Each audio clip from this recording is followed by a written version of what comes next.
that. So yeah, I'll just start with a song.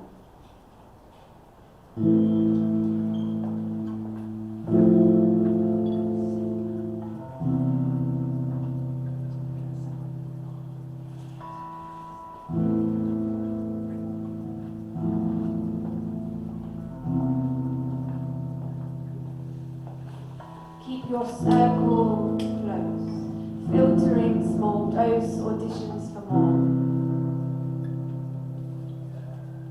Let them knock at your door, because only authenticity holds the key. There's no real reason to hold worries closer, yet only when it's over you'll see, sun-free, these gravitating lights are only useful if you were in the dark before. Share warmth only with the hopefuls, informatively growthful, know so much but don't know it all, and willing to share till you both grow tall.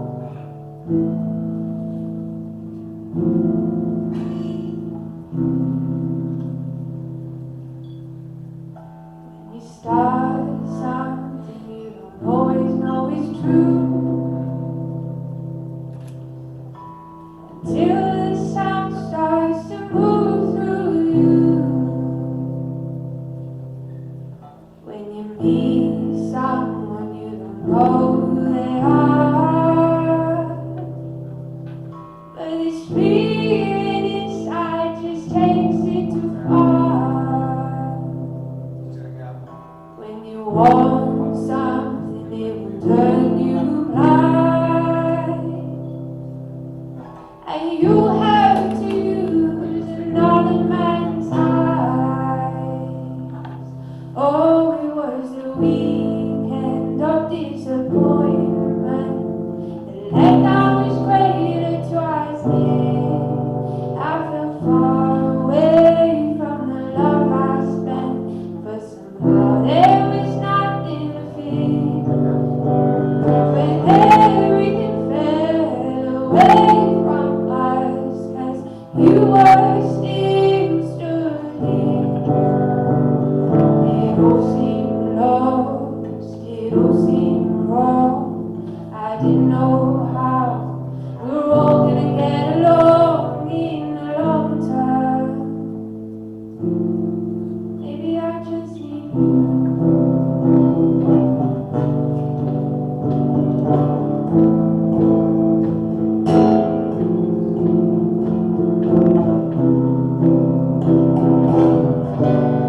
Keep the real ones within reach, those that reach love.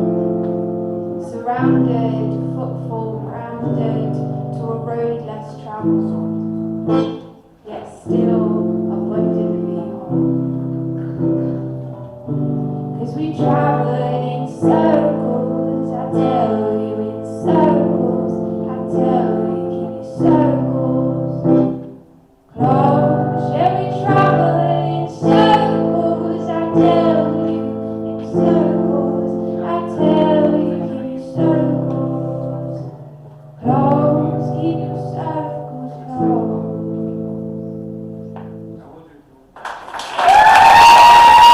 Thanks. So, on to a bit of poetry then. So, I'm from Nottingham. I work in Leicester though, so I know a little bit about here. But where I'm from, I have the same postcode as the other side of the river, but the other side of the river is very fancy. I don't know if you have that here. But this is what that poem's about. There's two sides to this river, the north and the south. Potholed sunken tarmac works loose as rubber-wheeled pushchairs race. Work, run, play. Work, work, work. My promise is in the cement, mending the burnt bricks of 1,000 homes. 1 bed, 2 bed, student, student, student. Orange jackets wake glass-walled towers from the beds of minimum wage. There are rumours of the South, travel mugs that don't need lids. Slick back black tarmac smiles a reflection at beaming health store shop signs. Fluorescent orange is the colour of the credit here. Our painted white brick warehouses still hold scent. Coffee and bike frames. We catch a taste on the breeze, intermingled with burnt chaps, and their rusted gearboxes feed our workrooms. Workers video call with one eye, second eye catching every second step to second job. Potholes creep over the bridge. Tomorrow, youth offenders are scheduled road repair. So we are unbolting the street signs.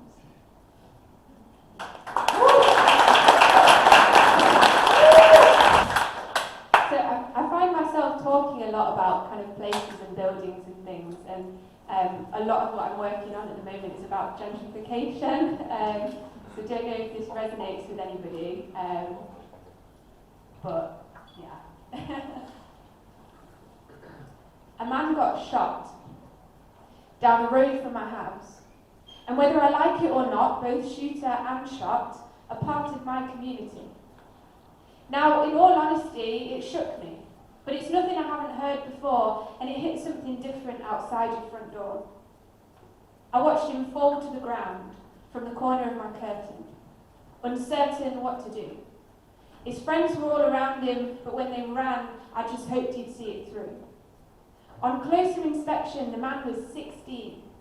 I can't even dream of being there at that age, praying, Lord, please turn the page for these kids.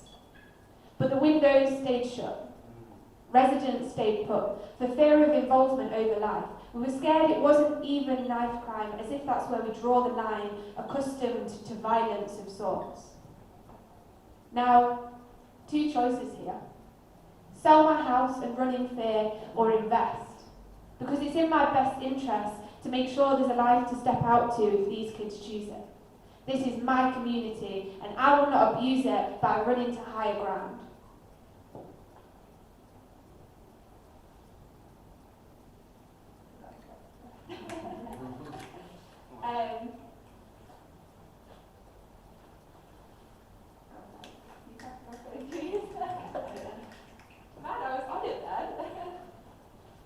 No, you're still on it. The thing is, I'm very like, if you're one of those people that's like a bit visual with what you like looking at, and I'm just there, and I'm just thinking about it, and then the next thing is just gone. Okay. The people are real here. And I can't pretend to understand that life. I know I'm privileged to own my home, have a choice, and not be prone to stop and search without reason. My story isn't from the deepest, darkest ends. I grew up surrounded by love and good friends, but I understand how easy it could be to sink in the sand with no support. Have you ever given a thought to the so-called worst communities? The ones that have been left. The ones that have nothing left and no one left to turn to. Deserted by anyone who actually had a choice. Rights are dampened when you lose your voice because gentrification is not a victimless crime. And it's long past time we stopped flipping houses and started building our communities together. And don't say a place will never get better, because healing is available to everyone. You just got to make a start. And it's long past time we each played our part.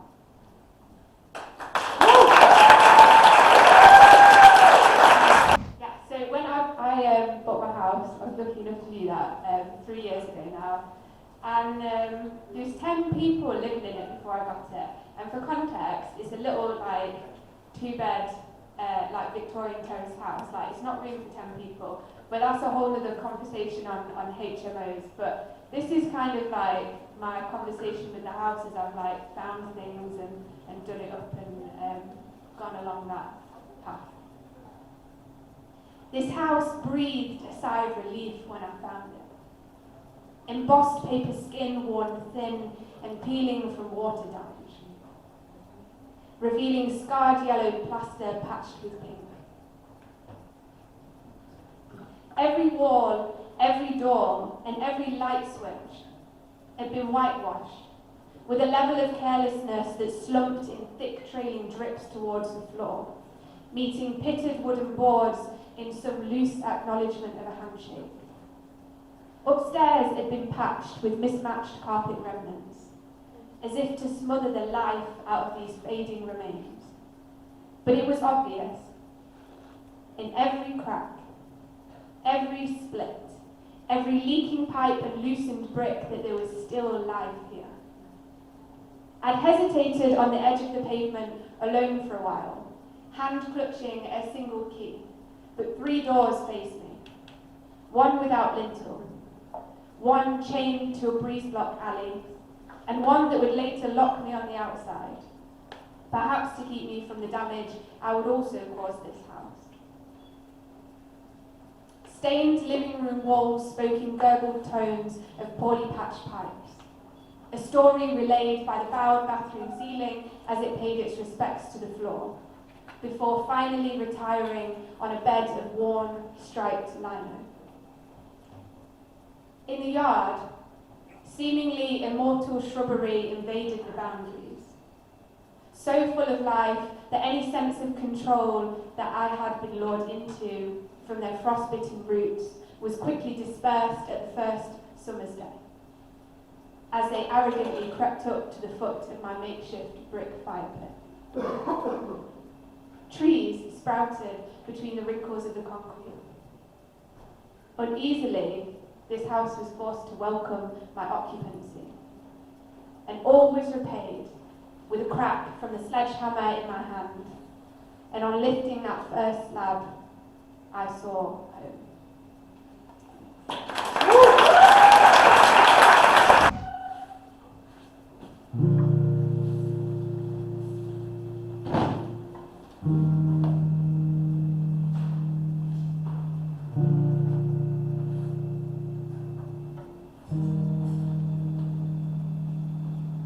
All this life I've seen through another's eyes, and I'm waiting for more when I leave through the door. All this from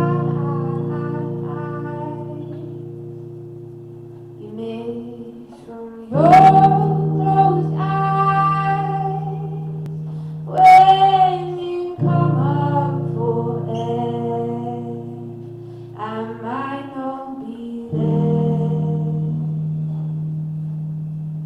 Oh, I hear your voice, yeah, it speaks to my head, but you listen too hard. Oh, it don't make sense. Oh, I can say tension all around us. Then God gave me love to share where I could. I said God gave me love to share where I could, and I said try, it's just words differently to me. I said you start with something and learn more gradually, but you just said no, you start with none at all. Oh, honey,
kind of